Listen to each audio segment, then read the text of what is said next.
සල්ලි මේ ලෝකේ ඕනම දෙයක් තීරණය කරන ප්‍රධානම සාධකය. හැබැයි අපි හැමදාම අතගාන මේ ශ්‍රී ලංකාවේ මුදල් නෝට්ටු. එහෙම නැත්නම් සල්ලි පිටිපස්සේ තියෙන ඇත්ත කතාව ඔයාලා දන්නවද?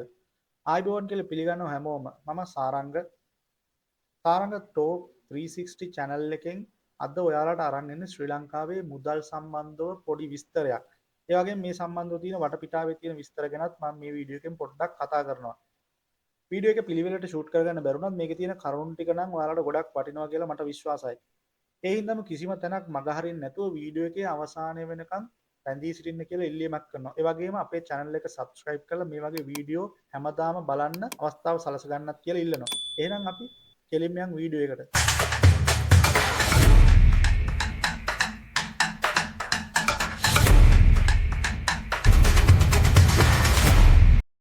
ඒ රෝමන් කාසිය ඔක Google එකේ ගියවහම රෝමන් කාසිය කිව්වහම ඔය විස්තරي ඔක්කොම එනවා. මේ අනුරාධපුර යුගයේ කහවණු කියලා අහලා තියෙනවද නේ? කහවණු. ඕ අනුරාධපුර. ඒ රජ කාලේ ඒවනේ. කහවණු. ඒක රන් කහවණු කියලා තියෙන කහවණු දහසක් දෙනවා කියලා රජ කාලේ කියන්නේ. කහවණු දහසක් දෙනවා කියලා. කහවණු ඊට පස්සේ මේ පිළිවෙලට මේ එන විදියද මේ තියෙන්නේ? නෑ. තව කාදිවාක තියෙනවා. හැදෙන්නේ අපිට හොයාගන්න දෙයක්. මේ යටත් පිජිත් සමයේ 985 ඒ කියන්නේ ඔය රාජ චෝල කියලා ආක්‍රමණයක් දන්නවනේ නේද?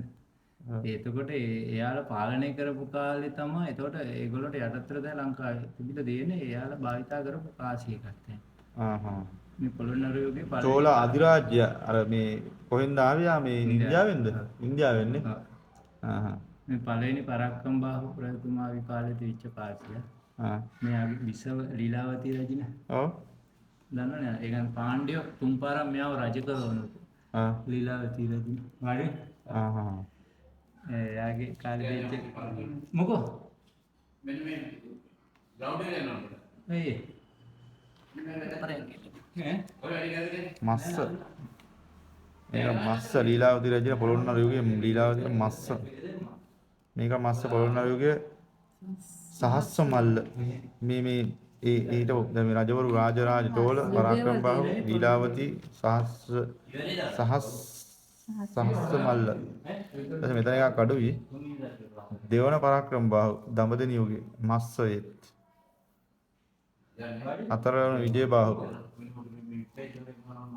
බුවනික බාහු රජ පෙළපත්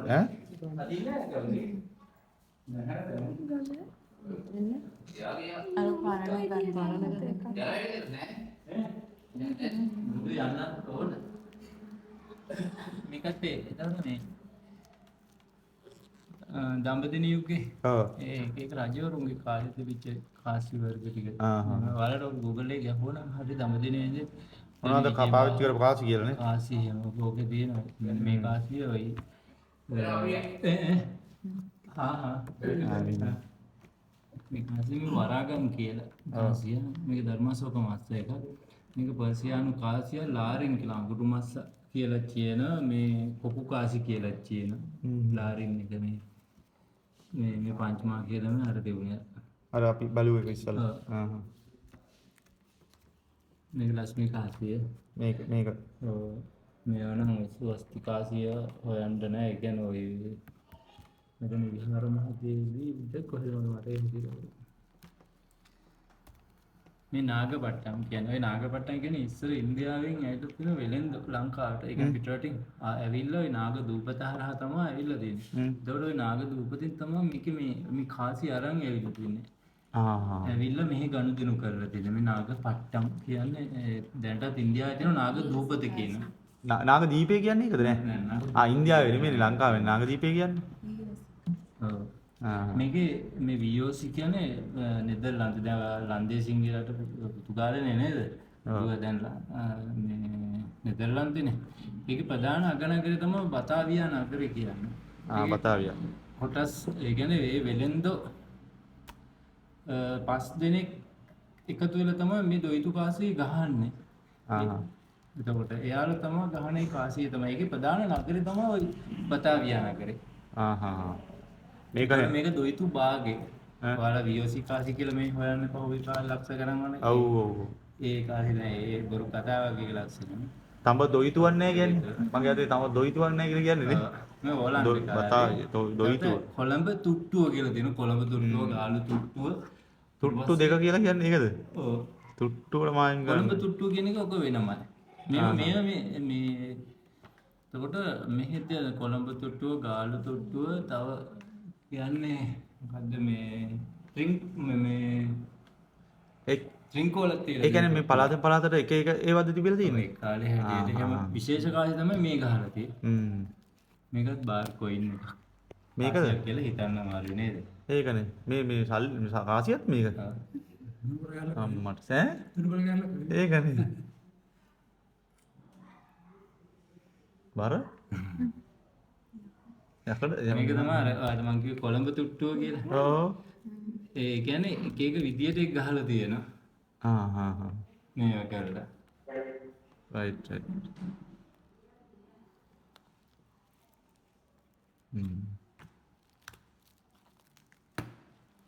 මේක එතකොට මේක එතකොට නෙදර්ලන්තේ ලංකාව පාලනය කරන කාලේ එනකොට ලංකාවට එන සුද්දෝ ඉංග්‍රීසියෙන් එංගලන්තෙන් එනවා. ඇවිල්ලා ඊට පස්සේ උන් වෙලඳන් මෙයා කරලා රටේ දැන් එතකොට උන් කතා කරනවා ඒ කියන්නේ පෘතුගීසිත් එක්ක මේ සෝරි ලන්දේසිත් එක්ක පෘතුගීසි කාසි දැන් ලොකුම මාර වටින්නේ හැබැයි පෘතුගීසි කාසි නෑ හොයාගන්න. එතකොට ඒක පරණ උන් මෙහෙන්නේ ගොඩ බැස්සේ පරණ වුණාට එච්චර පරණ නැති වුණාට ඒ පෘතුගීසි කාසි හරිය වටිනවා. එතකොට තමයි මේ ඉංග්‍රීසි කතා කරනවා. එතකොට ඒ කියන්නේ නෙදර්ලන්තෙත් ලංකාවෙත් ඉන්දියාවෙත් එංගලන්තෙත් භාවිත කරන්න පුළුවන් කාසියක් ගහන්න. එතකොට ඒ කාසිය තමයි 1794 ගහන්නේ. ඊට පස්සේ ඉංග්‍රීසින් මේක ගේන්නේ ඉන්දියාවේ මේ කාසිය. ඊට පස්සේ එතකොට ලංකාවට ගොඩ බහිනකොට අරන් එන කාසියක් සල්ලි නෑ ඒගොල්ලෝ එකතු වෙලා දැන් මෙහෙ වෙලඳ ගණදෙනු කරනවා. රයිට් හරි. රටවල් හතරෙම ගණදෙනු කරන්න පුළුවන් විදිහට තමයි ඩොලර් එක වගේ නිකන් පොදු මේක. පොදු එකක් හරි. ඊට පස්සේ මේ ඉංග්‍රීසින් කරන වැඩේ උන් 1797 වෙනකොට මේ උන් වෙනමම කාසියක් ගහනවා. මේකේ එක භාගෙ 48 මේක 96න් එක කියලා. එතකොට මේ පතාහ ක්‍රමයක් කියලා තියෙනවා. ඒ හත රික්ස් ඩොලර් කියලා අදටත් තියෙන ගලන්තේ ඒ රික්ස් ඩොලර් එකක් හැදෙන්නේ මේ පතාක 48ක් දෙන්න ඕනේ. මේ කාසි 48ක්. මේ පතාක මේක දෙන්න එතකොට මේක මෙතෙන්ට එන්නේ මේ කාසිය. මේක 1815 වෙනකොට ඉංග්‍රීසියෙන් සම්පූර්ණ ලංකාවේ වෙළඳ බලය අල්ලනවා. ඔව්. අල්ලගෙන මෙයාලා ගහන තුට්ටු දෙකේ කියන කාසිය දැන් වාලා තුට්ටු දෙකේ කියලා ඇහුවට කතා කරන්නේ තුට්ටු දෙකේ කියන්නේ චූටි කාසියක් කියලා නේ. ඒකනේ මේක. තුට්ටු දෙකේ කාසිය තමයි මේ උදෙන්දි මට කියන්න වෙනවා මේ කියන්නේ වරාගම් කියන කාසිය. අර අරගෙන මේකද? ඊට තමයි මේ සතර තියෙන්නේ නේ. වරාගම් මහනුවර යෝගයේ 18 වන සියවස. එතකොට මේක මේ තුට්ටු දෙකේ කාසිය මේ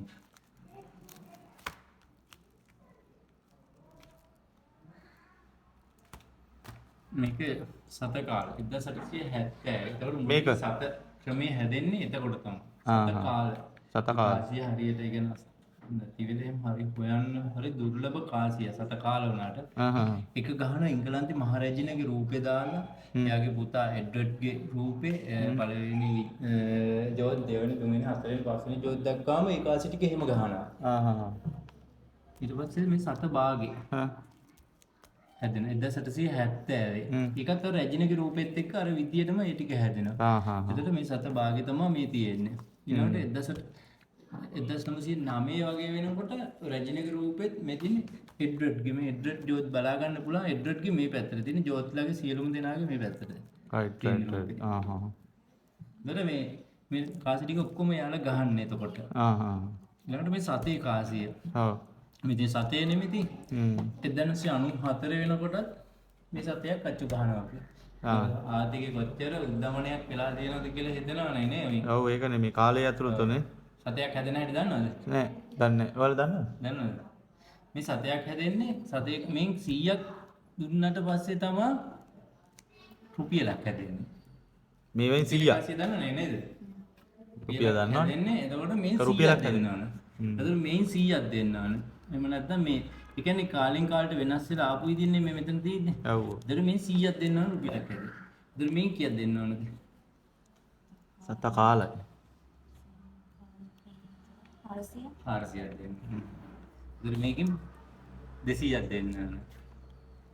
මම මුල්ම එතකොට මෙන්න මම අට කිව්වේ 1994 කියන්නේ 1994 වගේ වෙනකොට අපි ඉස්කෝලේ යනකොට මේක අරගෙන යනවා මේ උණු බිත්තර කන්න. සෑහෙන දෙයක් කරන්න පුළුවන් ඕකෙන්නේ. ඈ සතේන් ඔය සතේ. ඉස්කෝලේ යනකොට. ඔව්. මේ උණු බිත්තර එහෙම ගන්න මේව ගෙනියන හැම. ඔව්. එතන මේ සත දෙක මේ රැජිනගේ රූපේ දාලා එහෙම. සත 25 ඉන්නේ කොතනද තව පස්සේද? හරි හරි. මේ මුල්ම සත පහ 1870 1890 තමයි මුල්ම රැජින පොල්ගහ සතේ. මේ පහුගිය කාලවල වල ඔය මේවල පොඩි මේව එකක් ගියා. ඕක මේ මෙච්චර ගානකට ගන්නවා කියලා ලක්ෂ 20ට. ඕ නිකන් ට්‍රෙන්ඩ් එකක් ගියා නේද? වයිරල් වුණා නිකන්. වල අර ඔය මේවයි. ඔව්. ඇත්තද ඒක? නමුත් ඒක බොරුවක්. උනාට මම මේ කාසි දෙකම වෙලාට දීලා. ඔව්. ලක්ෂ 20කට. ලක්ෂ 20කට බොරුවක් නේ? දර ඊයෝසිත් ඔය ඉදිරිය තියෙන්නේ දැන්. අපේ කාලේ මෙන්න මෙතනින් පටන් ගන්න. මෙතනද සත පහ. ඔය ඊට පස්සේ මේ එඩ්වර්ඩ්ගේ රූපේ ජෝර්ජ්ගේ මේ මේක පිත්තල වලින් එන්නේ. මෙහෙම ඊට පස්සේ මේ රාජ්‍ය ලාංඡනය ඔය විදියට ඇවිල්ලා මේක ඇලුමිනියම් සත පහ. මේ 1900 වෙනකොට රැජිනගේ රූපේ සහිත රිදි දන්නවනේ නේද? රිදි වලින් මේ සත 10 ගහනවා මේ. ඒකෙත් මම වාට කිව්වාගේ ජෝර්ජ්ගේ එයාලගේ මෙයාලගේ ඔක්කොම රූපෙත් එක්ක තමයි මේ සත 10 ගහන්නේ. ඔව්. එතකොට මේක සත 10 මේ විදිහට ආවා පිත්තල ඇලුමිනියම් මෙතෙන්ට ආවා. ඔව්. මේ මුල්ම සත 25 රැජිනගේ රූපෙත් එක්ක රිදි 1893. දැන් ඔයාලට දැන් සාමාන්‍යයෙන් හිතන මම මේක කිව්වහම මෙන්න මේ කාසි වල භාවිතා කරලාද මේක කියලා. එතකොට භාණ්ඩ හුමාරු ක්‍රමයක් නේද තිබුණේ කියලා. නේද? ඔව් ඒ කියන්නේ සල්ලි ගන්න දුන්නේ ඕනේ නෑනේ. නෑ කියලා. ඕකේ. ඉතින් අර බුදුහාඳුරෝ නියරකින් වඩිනවනේ. වඩිනකොට ආනන්ද හාමුදුරුවෝ කියන්නේ ආනන්ද සර්පයා දුටුවාද කියලා. ඔව් ඔව් ඔව්. ඒක රත්තරන් කාසියන්නේ නියරේ වැටලා තියෙන්නේ. කහවණු මල්ලක්ද නැත්නම් කාසියක්ද? ඔව් හා හරි. එතකොට එහෙනම් කාසි තිබිලා තියෙනවා ඒ කාලේ. කාසිනේ කහවණු කියන්නේ. ඔව් ඔව්. රන් කහවණුනේ. ඔව් ඔව්. එනස් පොඩ්ඩයි මේක අහගන්න තව උට්ට අහන්න. 725 ඊපස්සේ මේ සත මේ රිදි වලින් මේ ඔක්කොම ඇවිල්ලා තියෙන මේ ටිකට. ඊට පස්සේ මේක පිත්තල වලින් 725 ඇවිල්ලා තියෙන පිත්තල. ඒක දැකලා නැතුව ඉතින් ඔයාලා. නෑ දැකලා. මේක මෙතන තියෙන්නේ මේ පළවෙනි 750 ඒ රිදි. ඒ විදිහට තමයි මේ ඇවිල්ලා තියෙන්නේ මේ පිත්තල වලින් ඇවිල්ලා හැම මේක මේ ඇවිල්ලා තියෙන්නේ. එතකොට 1800 මේ 725 අන්තිමට ඇවිල්ලා තියෙන්නේ 2005 725 තමයි මේ චූටි 725. ඔව් 2000 2005 වගේ. 2005. ඊට පස්සෙත් ගහලා දෙන මම මතකයි 1839 වෙනකොට මම මේවට ටක් ගාලා කියන්නේ පරක් වෙන හින්දා මේ පළවෙනි රුපියල මේක රිදි මේ රත්තරන් මේ එකක් තියෙන ගෝල්ඩ් එකක් වටේ. ඔව් දැන් රුපියල ඔය තරම් මේව නැහැ නේ. 11 වගේ. ඔව්. ඒකෙන් දැන් මේ තනික රිදිම කාසිය. ටිකක් බර කාසියක් නේ. ආයිත් 1877 වගේ වෙනකොට. එතකොට මේකේ බුද්ධ ජයන්ති පහේක බුද්ධ ජයන්ති වලින් ඇවිල්ලා ওই විදියට ජේ.ආර් මහත්තයාගේ ප්‍රේමදාස මහත්තයාගේ එහෙම කියලා ඇවිල්ලා තියෙන්නේ. මේ දෙනකොට මේ එක එක විදියට ඇවිල්ලා ඔයාලට කාසි එකතු කරන්නේ මේ අන්තිමට 2017 වෙනකොට චූටි අර වට මුලින්ම මම කියපු සතේ වගේ කාසියක් තමයි මෙතෙන්ට අන්තිමට ඉතුරු වෙන්නේ. රුපියල වැඩි ඉතුරු වෙන්නේ. 1968 වෙනකොට මේ ওই පරක්කම් බාහුව දෙකේ කාසිය. තමයි මුල්ම. ඒ කියන්නේ මුල් ලංකාව වගා සංග්‍රාමයක් කරන්න ඕනේ කියලා තමයි ඕක මුල්ම කාසිය ගහන්නේ. හැම බින්වංගලක්ම වගා කරන්න ඕනේ කියලා. ඔව් ඔව්. ඊට පස්සේ මේ අටපට්ටම් දෙක ওই විදියට මෙහෙම දෙකේ කාසිය මෙහෙම ඇවිල්ලා තියෙන්නේ. මේ අන්තිමට මේ චූටි දෙක රුපියල් දෙකක් අතර 750 ගානට වගේ ඇවිල්ලා තියෙනවා. ඔව් ඔව්. මෙතන පළවෙනි රුපියල් 5. මේකද? ඔව්. ඔක බුද්ධ ජයන්ති 5. මෙතන එහෙම ඒ විදියට ওই එක මේ වලින් ඇවිල්ලා මේ ජගත් නිවාස වසර හැමත දෙවට කියලා ප්‍රේමදාස මහත්තයා මේක කළා ව්‍යාපෘතියක් ඔය ඕකේ පළවෙනියට ගහපු රුපියල් 10 තමයි ඔයාට මේ තියෙන්නේ රුපියල් 10. ඒක තමයි ඔය පළාත් කාසි. ඒ එක පළාත් අනුව ඔය කාසි ගහලා තියෙන්නේ. Right right. එතකොට මේ රුපියල් 10 නෙමෙයි තියෙන්නේ මේක. ටිකක් මේ එයා කාසියක් මේ ගිය කරේ ටිකට් වලට ගහපු එකක්. මේ රුපියල් 20 කාසිය දෙක ගන්න 200 කාසිය. 20 තියෙන. ඉවර. 20 කාසියද? 20 කාසිය මේ රුපියල් 500 කාසිය. 500 කාසිය. මේ හමුදාවේ දීපු ওই 10 කාසිය වලට මම දෙකම යාළුවා මෙයාගේ ලයිව් වුණාට මට අල්ලලා බලන්න බැරි වුණා. එයා එක මේ 7 10 කොලේ. 7 10 නේ. දෙක නෑ නේ 10 නෑ නේ 7 10 කොලේ රටා තිබුණා කියලා මේ 725 කොලේ මේ රුපියල් කොලේ එන්නේ මේ කොල හරි ගණන් මේ කියන්නේ පොඩි ප්‍රමාණයක් තමයි ගහලා තියෙන්නේ. මේවද? මේ රුපියල් කොලේ රුපියල් කොලේ නේ. මේ තියෙන රුපියල් කොලේ මේකයි මේ දෙකම රුපියල් කොලේ.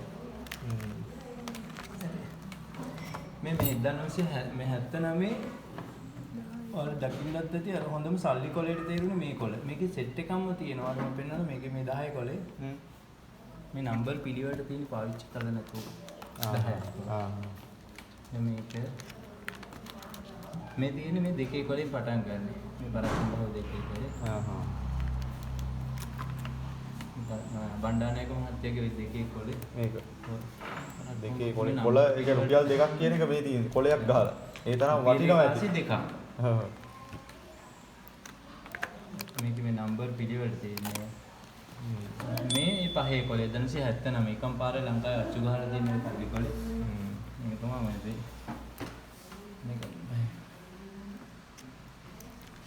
මේක බලන්න අපිට මේ බණ්ඩාරනායක මහත්තයාගේ පහේ කොලේ සාමාන්‍ය රුපියල් 12000ක් වෙන එක කොලේ. එක කොලයක්.